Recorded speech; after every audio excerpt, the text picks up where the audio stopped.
Boa noite, telespectadores da Rede Vida de Televisão, o canal da família. O programa Sábado Especial entrevista hoje o deputado federal Enéas Carneiro. Ele é o presidente do PRONA. Enéas Carneiro notabilizou-se em todo o Brasil quando, em 1989, lançou-se candidato à presidência da República e tinha apenas 15 segundos para mostrar o seu programa. O seu programa era: meu nome é Enéas. Essa figura de destaque da política nacional será novamente candidata à presidência da República. Ele é o nosso convidado. Boa noite, deputado federal Enéas Carneiro. Boa noite, doutor Nogueira. Obrigado ao senhor pelo convite, à Rede Vida e aos telespectadores pela paciência em assistir a todo o programa e as discussões. Teremos muitos assuntos interessantes, mas a primeira pergunta é a seguinte. Deputado, o senhor está há 3 anos e meio no Congresso Nacional e o senhor concordaria com uma frase pronunciada pelo presidente Lula de que no Congresso havia 300 picaretas? Não, senhor. E digo para o senhor e para os telespectadores, eu não concordo com isso. Isso é uma super simplificação. O Congresso espelha a sociedade. Então, a gente de todas as categorias, e eu não generalizaria dessa forma. Eu discordo de Sua Excelência o presidente Lula. Muito bem. No ano passado e neste ano, as denúncias que vêm do Congresso Nacional envolvendo mensalão, mensalinho, envolvendo sanguessuga, tem vários deputados arrolados aí, incluídos como denunciados. O senhor recebeu também alguma oferta de alguma propina ou alguém tentou fazer o senhor mudar de partido? Não, senhor. Desde que lá cheguei, chegamos, né? Todos nós que fomos eleitos com aquela votação que o senhor já mencionou, eu jamais recebi nenhum convite desse gênero. Jamais, eu não posso dizer isso. E, claro, daqueles que comigo foram, 4 saíram. Certamente receberam o convite, não posso afirmar que foi dinheiro, mas foi para ter vantagens, oferir vantagens que não teriam ficando no PRONA. Nós estávamos contrários àquilo que se chama a base governista, quer dizer, o sustentáculo, a sustentação. Então saíram 4 e ficou apenas o doutor Elimar Massa Damasceno, que está comigo. Muito bem. Nas últimas eleições proporcionais, o sempre candidato à presidência da República desistiu e saiu candidato a deputado federal. E foi o mais bem votado da história do país. Enéas Carneiro Ferreira teve... Ferreira Carneiro teve 1.560.000 votos. Nunca se viu votação igual em todo o país.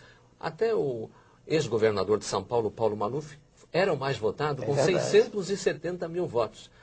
Como que o senhor explica essa votação?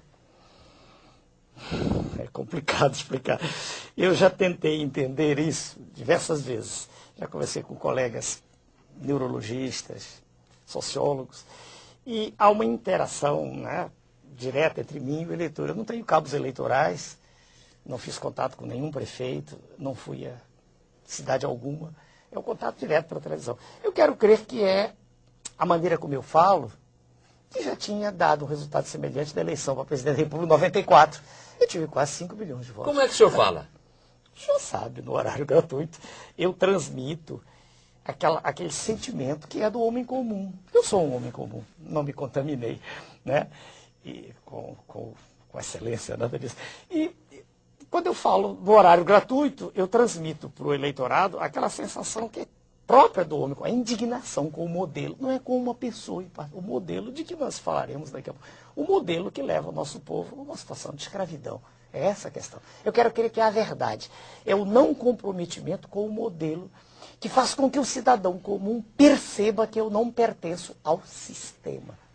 Talvez isso. Ou não seria também um voto de protesto qualificado? É um voto excelente, o seu adjetivo, um voto de protesto qualificado. E no presidente da República seria um voto de protesto não qualificado?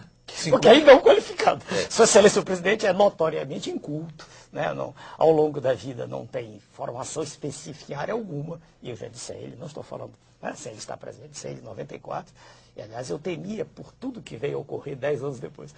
E, se quiser, o que é protestar? Quando as pessoas votam contra um indivíduo, estão protestando contra ele. Eu penso que sempre há um protesto. Quando as pessoas votam contra o modelo que era chamado neoliberal aí, acreditando que Sua Excelência, o atual presidente, ia fazer diferente, estavam protestando. Quando as pessoas votam em mim, elas querem uma palavra, elas querem uma voz, elas querem uma expressão contrária ao modelo. E tem comigo isso. Eu não me curvo. Em nenhum instante eu cedi à tentação. A tentação de estar do lado do governo. O deputado federal, Enéas, com 1.560.000 votos, levou também para a Câmara Federal mais 5 deputados do seu partido, Prona. Por favor, o senhor se lembra qual foi a votação desses 5 outros deputados? Sem citar nomes, porque não me... Por favor, porque não interessa citar, são ilustres desconhecidos da população. Foram 600 votos. 600 votos? 400... 275, 382. Então, nem para nada. Veja, telespectador, pelo coeficiente eleitoral, São Paulo, para cada 250.000 votos dados a um partido, teria um deputado federal aproximadamente isso. Eleito. E, no caso do deputado, ele teve sozinho 1.560.000 votos. Por conta dessa votação... Na verdade, nós estamos desprezando 10 mil, que é 70. Então, não é por conta dessa votação, ele conseguiu eleger 5 desconhecidos deputados. Eram profissionais gabaritados? Não. Nas suas áreas, sim. Que áreas? Médico, professor. 2 médicos, professor de filosofia, advogado, sim. Profissionais que estavam comigo há pelo menos há 3 décadas. E eles... 2 décadas. Ao chegar lá, eles continuam no Prona? Não. Não? Onde eles estão? 3 estão no PP, Papa, e o antigo PPB, e 1 está no PL. Mas, de novo, isso é uma opção deles, né? Quando se chega ao Congresso, veja, doutor Nogueira, a pessoa se deslumbra. Não, podia ser uma opção deles, uma opção, mas um respeito à sua votação, ao seu partido, que lhes garantiu uma cadeira de deputado federal por São Paulo, o maior estado da federação, e a sua votação é maior do que de muitos senadores e de candidatos ao governo de estado. É verdade. Mas aí o que se passa aí é compreensível quando se atenta para o privilégio que se tem na casa. Nós estamos ali como se estivéssemos numa corte. Né? Há muita vantagem. Não estou falando pecuniária, só dinheiro.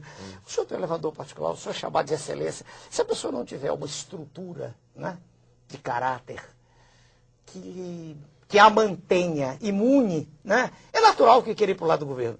Porque o governo tem muito mais poder. O governo, estou falando do executivo. Veja, o senhor falou ali mensalão. O que foi isso, em última análise? Isso foi a ingerência direta do executivo. Eu costumo dizer do outro lado da rua, e já disse isso, né? Lá na nossa casa, no tribuno, foi ingerência direta do executivo. Com todo o poder de que dispõe, ele comprou consciências, não há dúvida quanto a isso. Né? E, lamentavelmente, o número foi significativo. Assim se explica a aprovação de uma série de medidas provisórias absolutamente nocivas à população. Quando eu falo população, estou falando da população de baixa renda, aquela que precisa mesmo do Estado. Né? Então, a reforma da Previdência, reforma tributária e tantas outras coisas. Né? Então, a bancada do Prona... reduziu-se a 2. Com muito orgulho, estamos no Prona, deputados federais, eu e o doutor Elimar, que é um amigo, irmão e uma pessoa por que eu tenho estima, respeito e admiração pela sua decência. Então, e aliás está aqui em nosso estúdio. Nossos agradecimentos ao deputado federal do Prona. É médico também? É colega. Muito bem. Doutor Enéas, o senhor é médico, o senhor é matemático e o senhor é físico. Qual é a sua opinião sobre o presidente Lula? O senhor votou nele em 2004? Não, senhor, eu anulei o voto. Sua Excelência, o presidente, eu já disse agora, é uma repetição, é profundamente inculto. Isso não quer dizer nada. Podia, ao ter chegado à presidência, manter-se fiel às suas origens. Não o fez. Sua Excelência, o presidente Lula, tem um comportamento semelhante àqueles que o antecederam. Ele é um súdito do poder internacional, do poder mundial. E começaram os índices referentes à educação, saúde e segurança pública, são iguais ou piores do que eram em governos anteriores. Então não há nada a elogiar no governo de Sua Excelência. Sobre a pessoa em particular, não cabe tecer comentários. Eu não gosto disso, não leva a nada. Vou falar da ação. A ação governamental de Sua Excelência, o presidente, é a pior possível. Estamos diante do pior governo que o Brasil já teve. Sempre já disse isso ao vivo. Em números, prove isto. Opa, mas é simples.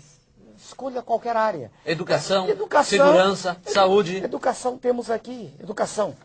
Sua Excelência, o ex-presidente, gastava, os 3 últimos anos, 2000 e 2002, um número médio em torno de 19 bilhões de reais. Sua Excelência... Quem é esse? O senhor está falando do Sua Fernando Henrique? Excelência, presidente Fernando Henrique. Em 2000? 2019, a fração é cansativa, números médios, 19 bilhões. Sua Excelência, o presidente atual, que acaba de dizer há pouco que isso é falha da educação, ele gastou menos, 16 bilhões. Tudo em bilhões, né? 10 elevado a 9 a potência. 3 bilhões a menos, passados 5, 6 anos. Muito bem. Isso na área da educação. Educação. Na área de saúde pública, separado de saneamento, só saúde pública, os números eram até 2002, eles eram da ordem de grandeza de 36, deixa eu ver, bilhões, 36, 38, bilhões. 2003, 32, 2004, em 2005 ele se aproxima um pouco, chega a 37, e já cai de novo em 2006. Considerando a elevação do número... Considerando que a população aumentou. Diminuiu. Diminuiu. E em segurança a coisa é pior ainda. Segurança pública, se o senhor olhar para os números, são todos tirados de fundos oficiais. Né? Até 2002, a média, como o senhor observa aqui, era em torno de 23, 21 bilhões. Né? Ela cai significativamente, se o senhor olhar, para 16, 17, 18. Isso considerando, primeiro, o aumento da população, que não está aqui mencionado, e a população carcerária, que também aumenta. A criminalidade aumentou. Aliás, ela vem aumentando, fruto, de novo, de um modelo perverso. Um modelo em que a distribuição de renda está entre as piores do mundo, no nosso país. Né? Então o presidente não investiu em segurança pública? Não. Sua Excelência, o presidente pagou as maiores taxas de juros do mundo, no seu exercício, na sua ação presidencial. Sua Excelência fez com que os lucros dos bancos fossem os maiores de toda a história. Então, quero eu crer que não mudou coisa alguma. Ou melhor, mudou sim, piorou. Por isso não pode haver elogios. Qualquer discurso que se faça lá na tribuna, e eu assisto a todos cuidadosamente, é apenas um conjunto de eufemismos. É uma bolsa escola aqui, é uma estrada ali, é uma faculdade, nada. Quando nós pegamos o contexto todo, ele está pior, sem dúvida. Aliás, perdoe-me, rápido, eu sou sintético, sabe? Aliás, é só andar pelas ruas. O sentimento de tristeza nacional é notório. Você observa em qualquer rua de qualquer cidade, de tristeza, de decepção. Porque Sua Excelência, o atual presidente, era, não para mim, mas para grande parte da população, uma esperança. Um homem simples, um homem vindo do povo. Lamentavelmente, Sua Excelência, o presidente, entregou-se ao modelo. Sem dúvida. E ele, apesar de não ter as suas qualificações, cursos superiores, aliás, o deputado Enéas, todos os concursos que fez para entrar no serviço público ou para conquistar cátedras, sempre foi o primeiro lugar. Mas em um minuto, por favor. Quase todos. Quase todos. A sua assessoria diz que é quase todos. Então, Excelência, o presidente Lula sabia dessas irregularidades todas ou não? Doutor Nogueira, quem pode afirmar isso? Nós estamos aqui repetindo o óbvio. Ele diz não sabia, então ele é inepto. Como se pode estar ocupando o mais alto cargo da nação e desconhecer o que se passa na sala do lado? Quer dizer, é inépcia, é desídia governamental. Porque os fatos se repetiram, não é verdade? E como é que se repetiram? E não houve providência nenhuma? E Sua Excelência só fala do Corinthians? É natural que muita gente fique olhando e dizer, um estranho aí agora. Afirmar que isso é impossível. Impossível. Né? Muito bem. É impossível, mas o Ministério Público Federal, através de um parecer encaminhado ao Supremo Tribunal, denunciou 40 parlamentares e autoridades como envolvidas e não incluiu o nome do presidente Lula por não ver motivos para incluí-lo. Aliás, ele também foi excluído do relatório da CPI dos Correios, CPMI dos Correios, o que então faz com que nós nos curvemos à decisão desses órgãos importantes. Posso citar uma frase só que não é Pois minha? não. Leva 10 segundos. e aliás eu já citei num programa e repito, é um astrônomo, já falecido, que eu gosto muito de Sagan. Ele diz assim, dizia, a ausência da evidência não é a evidência da ausência. É muito sábio. A ausência, o fato de não existir evidência, não garante que evidência não existe. Muito bem. No próximo bloco, estaremos novamente entrevistando aqui, continuando a entrevista com o deputado federal Enéas Carneiro, que aqui tem bem mais do que aqueles 15 segundos que o notabilizaram em todo o Brasil. O programa Sábado Especial está entrevistando o deputado federal Enéas Carneiro e pré-candidato à presidência da República pelo PRONA. Sou obrigado a afirmar que não estava reconhecendo, deputado, quando o senhor chegou aqui. Parece que o senhor mudou o visual. Eu tive, ainda tenho, não posso afirmar que já esteja curado, um quadro de leucemia mieloide aguda. E o tratamento é muito forte. Comecei a perder cabelo, perder barba, assim, ficou muito ruim, tufos demais, resolvi tirar tudo. E mudou o aspecto meu, muito significativamente. Mas o senhor continua sendo reconhecido nas ruas ou não? Não com a incidência com que era superior a 95%. Não, agora não. De quando em quando eu consigo atravessar sem... Aí um ou outro olha e se espanta. O povão ainda não me conhece. Então assim. O senhor era mais conhecido que a marca Coca-Cola, então? Era? Não sei, eu não tenho estatística Coca-Cola, não. Deputado, o Brasil é um país em desenvolvimento, mas é um país, considerando o nosso PIB e de outros países, um país pobre. Pergunto ao senhor, essa pobreza não está aumentando em decorrência dessa política econômica que vem sendo seguida pelo governo Lula e que parece que nasceu no governo Fernando Henrique Cardoso? Já vinha antes. Já existia antes. O processo de dilapidação do patrimônio público, entrega de tudo que é nosso, vem de há muito. Toma pulso, toma força no governo do senhor Fernando Collor, atinge um patamar incompreensível, inaceitável, com sua excelência, o presidente Fernando Henrique, e agora continua com o presidente Luiz Inácio. O que, já que o senhor me pergunta, a resposta pode ser traduzida assim, existe uma questão central. Eu costumo falar nela, abordá-la, porque ela é a questão, do meu ponto de vista, raiz da qual decorrem todas as outras. São as taxas de juros com que se paga o serviço da dívida pública, hoje a interna é bem maior do que a externa, bem maior. A externa hoje é desprezível. E a interna já ultrapassa a cifra assombrosa de 1 trilhão. 1 trilhão de Um reais? 1 trilhão de reais, 1 trilhão. É um número que, se alguém fosse contar sem parar, não fizesse nada, levava 30 mil anos para contar. Eu já fiz isso contar. É uma coisa assombrosa. Mas veja, as taxas de juros com que se paga o serviço dessa dívida chegaram, ano passado, segundo o próprio secretário do Tesouro Nacional, teriam chegado a 180 bilhões no final de 2005. Isso dava uma média de 15 bilhões mês. Veja, 15 bilhões, um total de 180, dá mais de 3 vezes tudo que foi gasto com educação e saúde. Veja como é uma questão central. Não há dinheiro para nada, não há dinheiro para educação, não há dinheiro para saúde. Vamos entrar no hospital público. Não falta tudo num dia, mas quase tudo falta. Falta algodão, falta gás, falta material cirúrgico, falta remédio. É um desespero, a gente morre na fila, falta maca. É só olhar. Hospital público, escola não precisa falar. Estrada não precisa falar. Não há dinheiro. Segurança pública, quando se pede que se aumente a taxa para o presídio, que os presídios vivem em situação falimentar, a resposta é sempre, não se pode mexer, não há verbas, não é? A resposta é geral, não há recursos. Mas como dizer que não há recursos se uma parte dos juros é reinvestida na dívida? Veja que coisa estranha, quanto mais se paga, mais se deve. Sua Excelência, presidente Fernando Henrique, assume com 60, números redondos, 60 bilhões. Entrega com 600 bilhões reais. E Sua Excelência, o presidente Lula, vai aumentando a dívida. 620, 700, 800, 900. Onde nós estamos? Para onde vai isso? E os juros pagos chegaram, segundo eles, a 157 bilhões. Mas se eles incluírem aquilo que foi a capitalização, juros capitalizados, os números são astronômicos. Chega-se a cifras assombrosas de mais de 200 bilhões. Não há saída. Essa é a questão central. Então estão mascarando a dívida?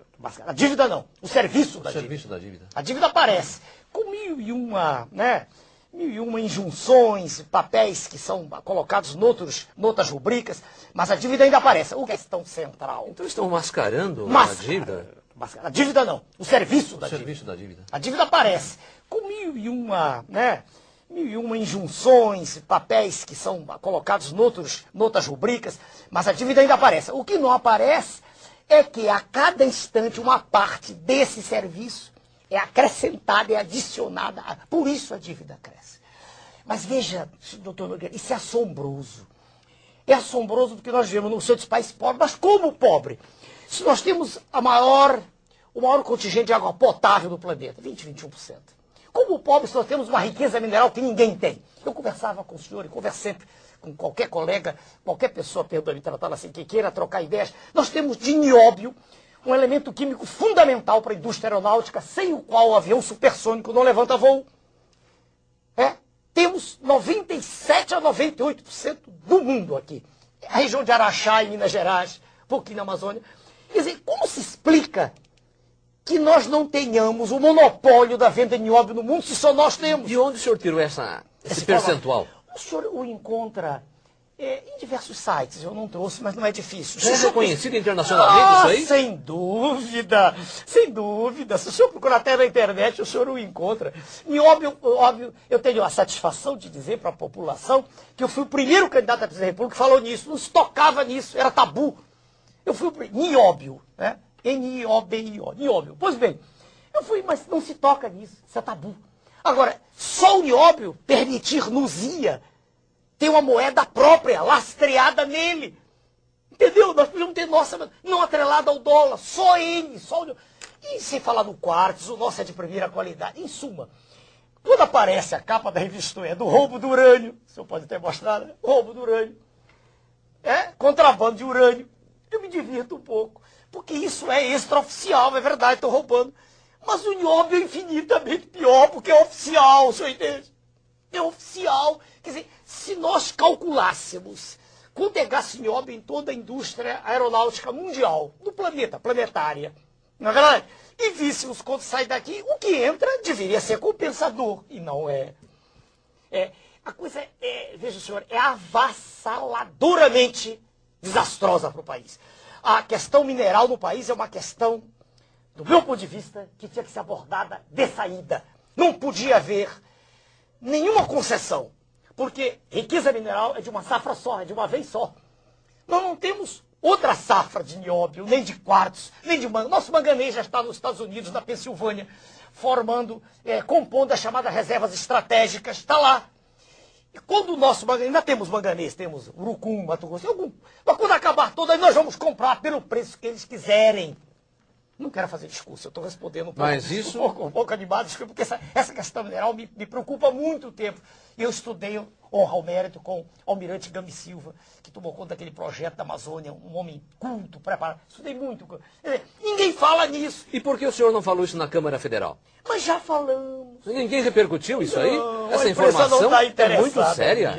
Perdoe, o seu canal é um canal voltado para a família, voltado para valores, mas isso não é geral na televisão. A televisão está preocupada em mostrar o roubo, a televisão está em mostrar essas falhas todas que aí estão. Eu costumo dizer, comparado o mensalão, a mesada dos nossos colegas que tristemente venderam suas consciências, comparado aquilo com o que nós perdemos em minério, aquilo é mesada de trombadinha. Mas o nosso homem comum, o nosso homem simples, não sabe desses valores vultosos. Então eles estão roubando. A imprensa desvia a atenção daquilo que é visceral para aquilo que é secundário. Essa é a questão. E o Conselho de Defesa Nacional, que é um órgão assessor da Presidência da República e que tem que cuidar da preservação desses bens e do subsolo, também ignora isso? Não creio que ignore, é conivente. Veja a Vale, como é que a Vale foi privatizada? Eu conversava com o senhor. O que se recebeu, naquele cheque, Quando o senhor fala Vale, é a companhia Vale do Rio Doce. A maior mineradora de ferro do planeta. Não é Vale Refeição, Vale do Rio Doce. Rio Doce, tem razão, perdoe-me, eu fui impreciso. Quando a Vale do Rio Doce foi privatizada não, foi entregue, foi doada de maneira criminosa. Em que governo foi isso? O governo de Sua Excelência, o ex-presidente Fernando Henrique Cardoso. Quando ela foi privatizada, o valor recebido foi de 3,33, uma fraçãozinha, bilhões de dólares. Não deu para pagar esse valor, um mês de juros da dívida pública. E de maneira criminosa ela foi entregue. Interessante, telespectador, que anualmente a gente examina os balanços dessas empresas privatizadas e os balanços apresentam lucros líquidos bilionários. A Vale do Rio Doce, por ano, tem lucro líquido de 10 bilhões de reais, sendo, aliás, uma das ações também muito disputadas no estrangeiro. Se o senhor me permite, Pois ninguém não. diz que o valor dela era superior a 1,5 trilhão. Ninguém diz isso. Ela foi doada. Essa é a questão. Quem estava por trás? Vamos dizer, quem estava por trás eram grupos multinacionais poderosíssimos. Haja vista a presença do senhor George Soros, um dos mega bilionários do planeta. Estava fazendo, por acaso, alguma caridade ao investir na Vale do Rio Doce? A Vale do Rio Doce era, e ainda continua sendo, uma questão estratégica, porque os minérios representam a nossa segurança. Quando ele compra a Vale, isso fica para o próximo bloco, eu sei se você vai chamar lá, ele está comprando ativos reais, e não ativos financeiros, moeda falsa. Ele está comprando riqueza real. Então, pelas suas explicações, a Vale do Rio Doce, ela não foi privatizada, foi expropriada. Exatamente. Vendeu-se o controle, porque ela não foi vendida, o que se vendeu foi o controle das ações. Né? Uma parte pequena, mas quem comprou passou a ter o direito de dizer o que explora, quando explora, para onde manda e por quanto. Então, o seu lucro também, que é astronômico, está sendo repassado para o estrangeiro? Claro. Deputado. É capital internacional. É o poder mundial apoderando-se das riquezas dos países ditos em desenvolvimento. Nós somos, na verdade, perdoe o senhor, perdoe os telespectadores, os colegas que estão participando, nós somos uma colônia gigantesca. Deputado, e também nas telecomunicações? Telecomunicações. Aconteceu a mesma coisa? Terrível. Então perdemos o controle de minérios e das comunicações. Agora, hoje, eu estava vindo, um assessor me ligou que nós não temos mais o direito de exportar açaí lá do norte do país. Açaí, da minha região de onde eu vi. Porque o açaí agora foi, como é que te diz, patenteado lá fora. Não tem certeza. Parece que açaí, nossa, Não, foi patenteado o nome, açaí. Ah, sim, não, a frutinha, o açaí, que eu conheço, não temos mais direito. Rapadura. Estamos desprotegidos. Desprotegidos. Essa é a verdade. É uma colônia Tão gigante. desprotegidos estão os telespectadores que até o ex-cocaleiro Evo Morales, da Bolívia, quem sabe pelos precedentes dessas privatizações, entre aspas, houve por bem tomar uma iniciativa lá e corajosamente expropriou o quê? As 2 refinarias da Petrobras, patrimônio nacional, e está dizendo que não pretende pagar indenização alguma, ou se pagar com gás com preço elevadíssimo. O que lhe parece, deputado? Nós temos tempo ainda? Por favor. Não, porque isso aí envolve... Por favor, deputado. Na ocasião... O senhor tem aqui todo o tempo. Não, por causa do tempo, eu sou O senhor já foi muito violentado por essa Mas questão de tempo aí. eu sou disciplinado, doutor, eu obedeço Por às favor. regras. Sua Excelência, o presidente boliviano, ele está tomando uma posição, podemos até usar um adjetivo, ultranacionalista, né? Mas quando o contrato foi feito, no governo também anterior, e o contrato não era bom, nem para a Bolívia, nem para nós brasileiros, nem para a Petrobras, era bom para as multinacionais. Porque o que ficava para a Bolívia do gás, quer dizer... Mas no caso a multinacional era a Petrobras. Desculpa? Não. Porque Não. o maior investidor lá era o governo brasileiro. Não. Então me explica, por favor. Bem devagarinho, Por tem favor. que ser bem devagarinho. Por favor. O assunto exige, por isso que eu falei o tempo. Não se preocupe. Não. Havia, primeiro, recursos tomados pela própria Bolívia, sobre os quais se pagava um certo serviço, juros. Havia interesses de muitas multinacionais lá no processo todo. E não dá tempo de pegar as fontes, mas é possível demonstrar-se, e o estudo foi feito por engenheiros da Petrobras, a EPET, a Associação dos Engenheiros, mostrando que, em linhas gerais, o que era mais ruim para nós, claro, era o take or pay, né? Quer dizer, nós, mesmo que não gastássemos, mesmo que não usássemos gás, teríamos que pagar. Era muito ruim. E algumas dessas cláusulas já foram refeitas. Mas não era necessariamente bom para a Bolívia, não. Não era. Aí, veja bem, quando o senhor Evo Morales assume, já havia ocorrido o referendo, 2 anos atrás, em 2004, né? Já havia, dizendo, não me recordo exatamente os termos, mas já tinha ocorrido um referendo no qual tinha sido estabelecido que os contratos tinham que ser refeitos. no qual tinha sido estabelecido que os contratos tinham que ser refeitos. O que ele fez, veja bem, agora, foi em maio agora, né? Agora, o que ele fez foi... Dia 1º de maio. 1º de maio. O que ele fez foi numa atitude, assim, extremamente drástica, dizer, vai ser como eu quero, vai ser como eu quero. Foi, digamos, uma atitude violenta. Inamistosa. Sim, não amistosa. Mas, se nós olharmos para aquele país e quão vítima ele vem sendo há tanto tempo desse poder maquiavélico mundial, a gente tem que entender, não que é o Chaves da Venezuela, a gente tem que entender um pouquinho que de quando em quando há roubos desse gênero. Nós, claro, estamos sendo prejudicados, se bem que a Petrobras, e isso declaração também de dirigente, acaba de afirmar que a Bolívia, enfim, os negócios são pequenos lá, não são de tão grande monte, o senhor deve ter lido. A Petrobras, $1,5 bilhão. Mas há coisas, veja bem, no contexto geral, não é uma grande sangria o que está ocorrendo com a Bolívia. Mas o ponto, do meu ponto de vista, que tem que ser... Quando ele toma uma atitude dessas, ele faz algo que o nosso presidente, que Sua Excelência, o presidente, tem direito, né, não faz. Por exemplo, as multinacionais aqui exploram o petróleo e pagam 5%. Exploram? Não. Levam para fora. 5%. Lá no Oriente, em torno de 30%, né, que é pago. Por que só 5%? Por que o Sua Excelência presidente não cobra um serviço à altura? É isso que mais espanta. Muito bem. No próximo bloco, conversaremos com o deputado Enéas e candidato à presidência da República sobre a segurança pública no estado de São Paulo e no Brasil inteiro. Deputado Enéas, o senhor mora em São Paulo ou no Rio de Janeiro? Moro em São Paulo, Rio e Brasília. No Rio eu tenho uma filha de 21 anos, com quem eu moro, antigo, estou no Rio há mais de 40 anos, em São Paulo há mais de 20 dando aula, parei agora por causa da doença, e também tem um cantinho lá, e em Brasília a residência oficial. Moro nos 3 lugares. E por que o senhor preferiu sair candidato a deputado por São Paulo? Podia ser em qualquer estado, como o senhor acabou de dizer agora, conhecido em qualquer um. Em São Paulo tem mais eleitores, tem mais... Como a minha penetração era razoavelmente a mesma, né? Com exceção do estado do extremo norte, onde eu estive poucas vezes, mas era razoavelmente a mesma.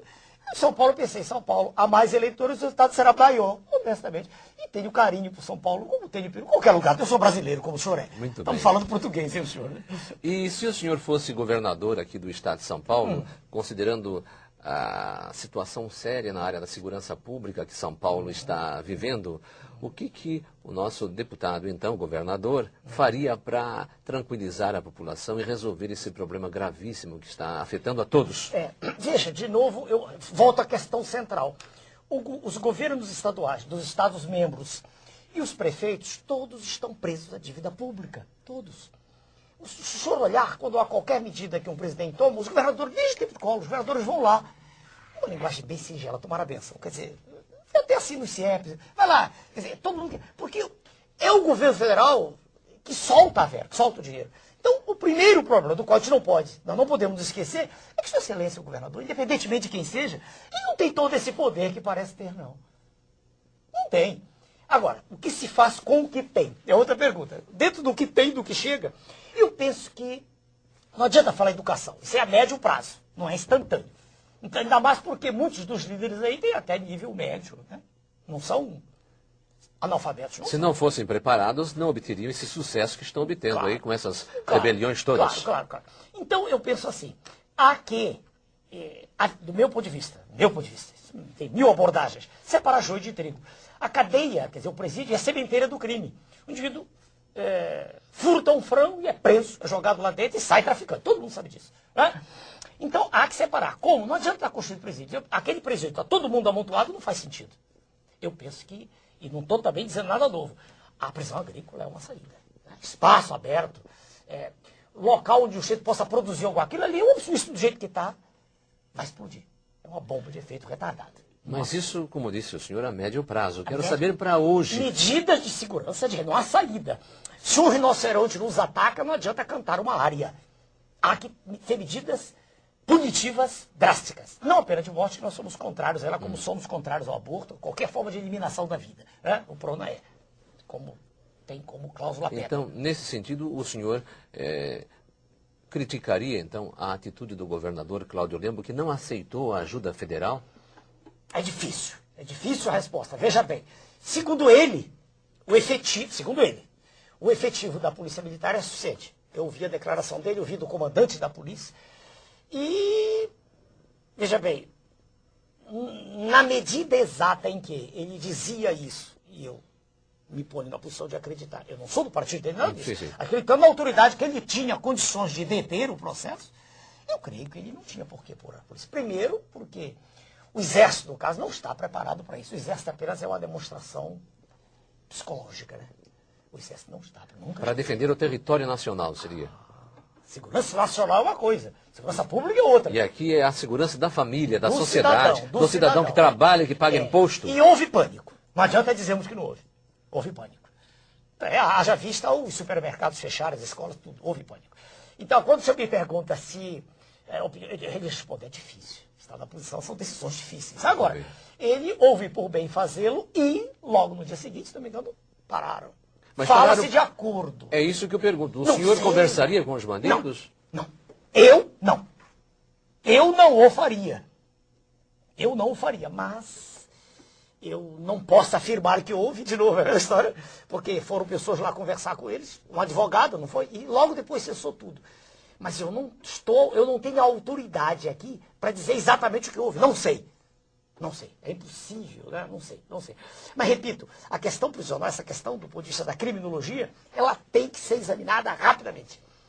Estamos sentados no barril de pólvora, não há dúvida. O presídio é uma escola de criminalidade, não tenha dúvida. Escola de crime aqui. Né?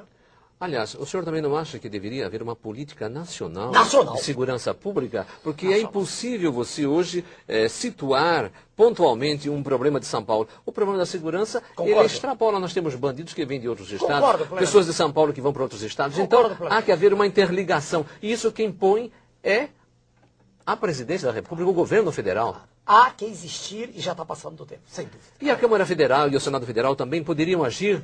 Seria um colegiado, penso eu assim. Seria uma decisão, veja o senhor, tomada em conjunto. Eu penso que está passando a hora. É minha opinião. Né? Minha opinião que está passando. Não podemos continuar assim. A situação ela está de um jeito, e repare, isso vem ocorrendo, vem piorando, né, com os tempos. Essa situação está levando a intranquilidade aos lares dos brasileiros, sem dúvida. Né? Ninguém mais tem tranquilidade para ir à rua. É verdade. Muito bem. Espero que o senhor, durante a campanha eleitoral, apresente, então, como candidato à presidência, um programa que privilegie essa política nacional de segurança pública. Começando com recursos, como acabei de lhe mostrar, eles não que estão diminuindo. Como da educação, como da saúde. Repare que existe sempre a questão central, como ele disse. Né? Os recursos são desviados e aí não há recursos, né? Desculpa. Muito bem. Deputado, o senhor teria, na sua atuação federal, algum projeto na área energética? Tenho. Qual é? Tem. Eu e o meu colega, o doutor Elimar, apresentamos um projeto que já passou por 3 comissões, ganhamos em 2. Ganhamos, quer dizer, o projeto foi aprovado, e uma comissão o voto foi contrário, mas a tese... Um minuto? Por favor.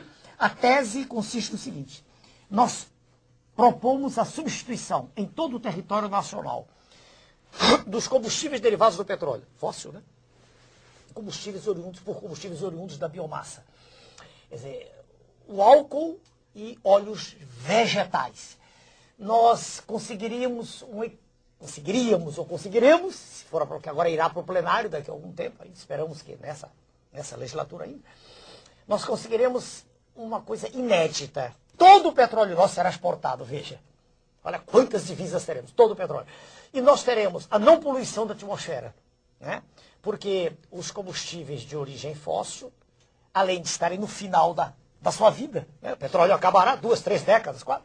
Esses não, o reator a fusão nuclear está lá em cima, é o Sol, que nos privilegia e nos dá uma condição que nenhum outro país do mundo tem. Quer dizer, com álcool, né? E óleo retirados dos vegetais, utilizando uma parcela pequena, em torno de 15,8 milhões de hectares, que é quase em torno de 4% da área toda cultivável, né? Se nós fizermos isso, nós teremos fixados na terra os homens de lá. Diminuiremos em muito o êxodo rural.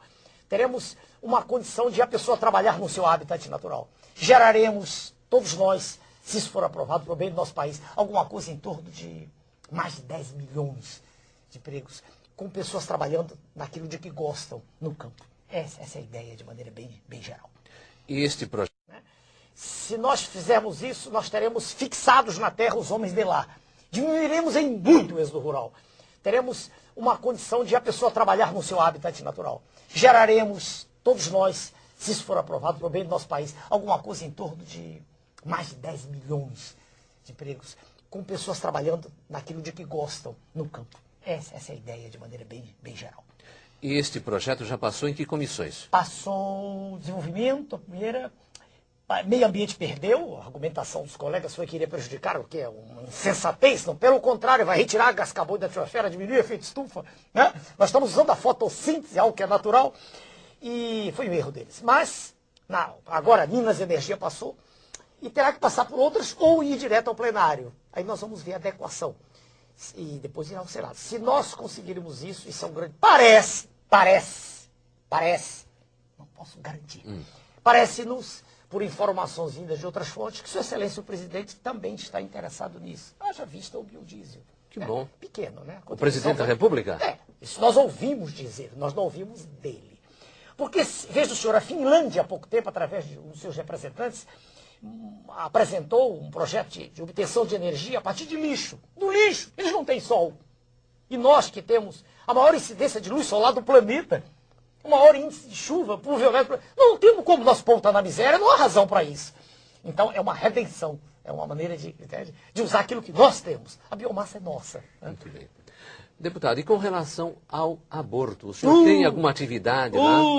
Por favor. O mentor de todas as teses e que tem qualificação própria é o meu colega, o doutor Elimar. Mas ele me tem chamado de vez em quando para a Comissão de Seguridade e já houve pronunciamentos nossos extremamente duros.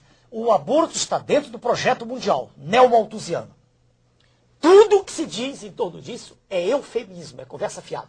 O que se quer é diminuir a população brasileira. Isso sim, para que o território possa não ser defendido a contento.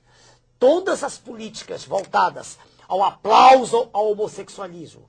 Eu não estou atacando os senhores homossexuais, não é isso. Estou dando o aplauso e o incremento e a apresentação disso como coisa natural. Tudo isso visa a diminuição da natalidade. É a política neomalthusiana em ação. Ou seja, nós somos gente de mais ao contrário, nós somos gente de menos, numa extensão territorial gigantesca como é no nosso país. Então, o aborto é, do meu ponto de vista, condenável.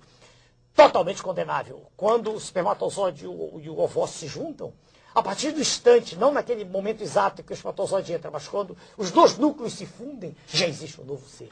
Nada justifica matá-lo. Nada. Nenhuma razão de qualquer natureza permite isso, uma vez que ali está, independentemente de qualquer conceito religioso, ali está uma nova vida, um novo ser. Então nós do PRONAF somos radicalmente contrários a essa política. E qual é a aceitação na Câmara Federal desse seu ponto de vista muito importante?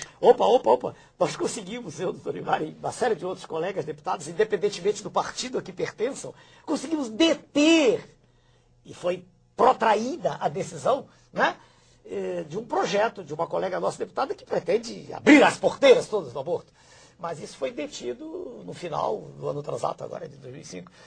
O projeto volta a cada... As tentativas da abertura da porta vêm a cada instante. Mas nós conseguimos deter. Então, foi alguma coisa positiva que conseguimos. Como o senhor estará fora da Câmara Federal, quem continuará essa batalha Doutor lá? Elimar.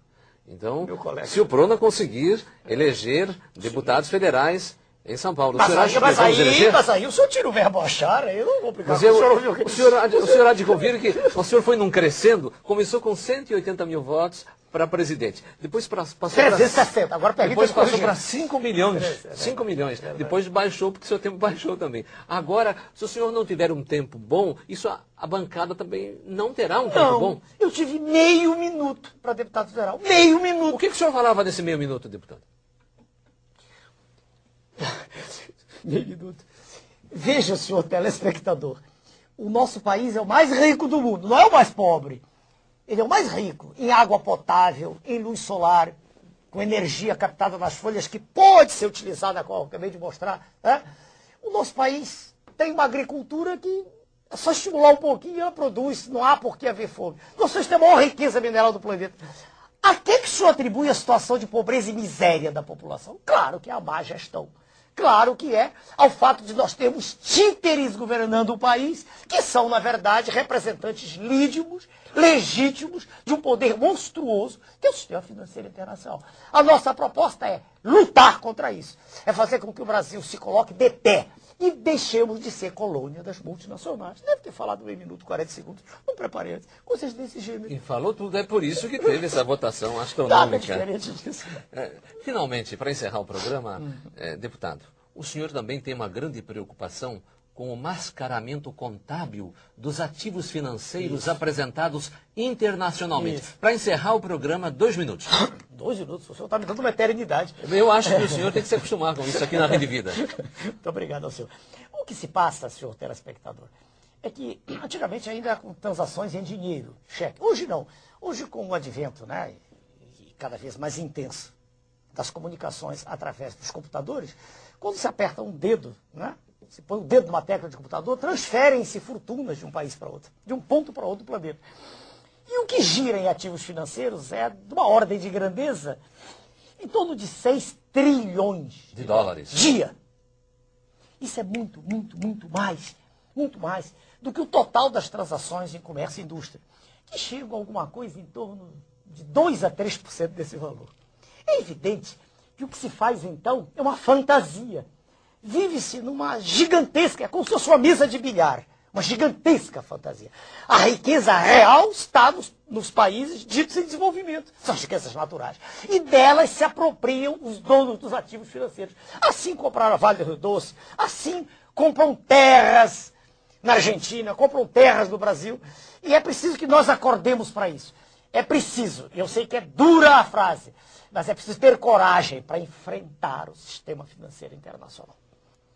O deputado disse, em resumo, que também há empresas com patrimonialização insignificante, mas ações com valores astronômicos nas bolsas. Então, o patrimônio da organização, 6 bilhões de dólares, mas as ações em bolsa valem 100 bilhões de dólares. Quer dizer, é um sonho, mas em realidade é um castelo. E, em cima desse castelo, muitos sonhos se destroem. Pessoas que investem, acreditam no mercado financeiro e ficam sem nada. Mas são os pequenos, né? Não têm acesso à informação privilegiada. Porque, se o senhor olhar, os mega especuladores dificilmente perdem. São números vultosos, são quantias... Número vultoso, a expressão está imprópria. São quantias vultosas, são valores aos quais nós não temos acesso. São milhões, bilhões de dólares, transitando como bits, né, de informação de um lado para o outro do planeta. Essa é a verdade.